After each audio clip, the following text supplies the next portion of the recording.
politics is broken and the people that broke it aren't going to fix it.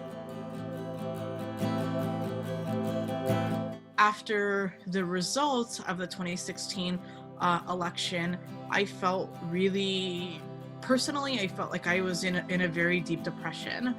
There were points that I couldn't even get out of bed because it was just so depressing. You know, I would get calls and text messages constantly of just like, what's going to happen to me? What's going to happen with my case?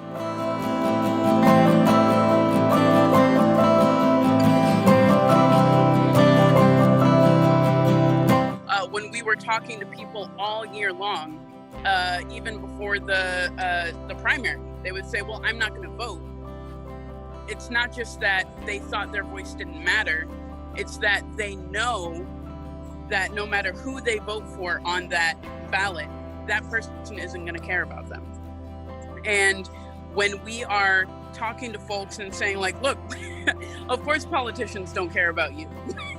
You're not wrong. You're absolutely not wrong. But it is up to us to make sure that we get politicians in there that care about us and that know our struggles, because they are us.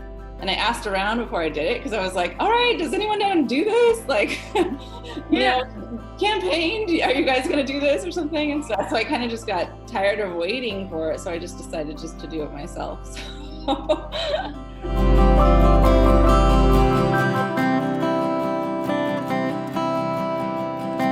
Part of what we've been doing is the long and difficult process of connecting policy to pain. Saying, okay, you're on food stamps and you've been living paycheck to paycheck. But how are we going to connect that pain to the people and the politics and the policy that is keeping you in that position? And how can we make that change together?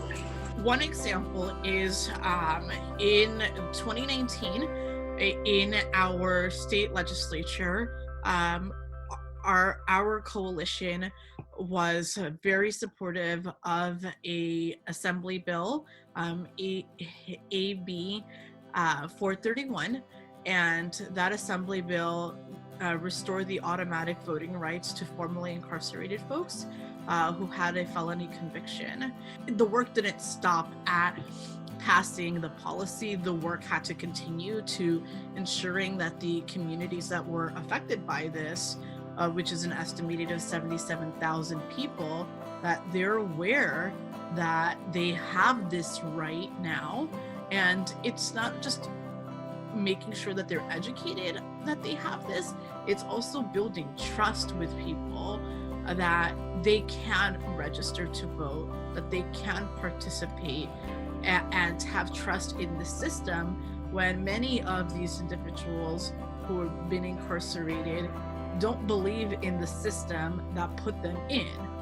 There a lot of the voter interaction is in person, and so with COVID, tribal communities in particular that have been hit hard, like my tribe, the Navajo tribe, people are still hesitant to go out in person. They don't want to expose themselves because the virus is starting to ramp back up now in the Navajo Nation. And so just registering people is a challenge, and actually like mail-in ballots are a challenge.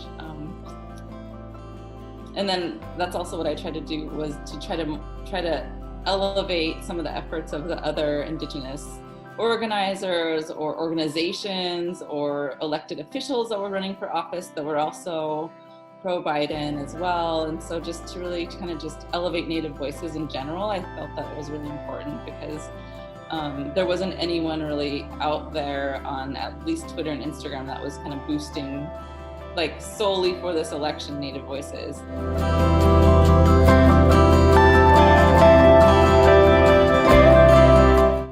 Our country is mostly been led by white men, but that's not what is actually the makeup of our country. We need folks on that cabinet that come from the Black community, that come from the Native American community, that come from the Latino community, that come from the AAPI community, and folks that identify as part of the LGBTQ community.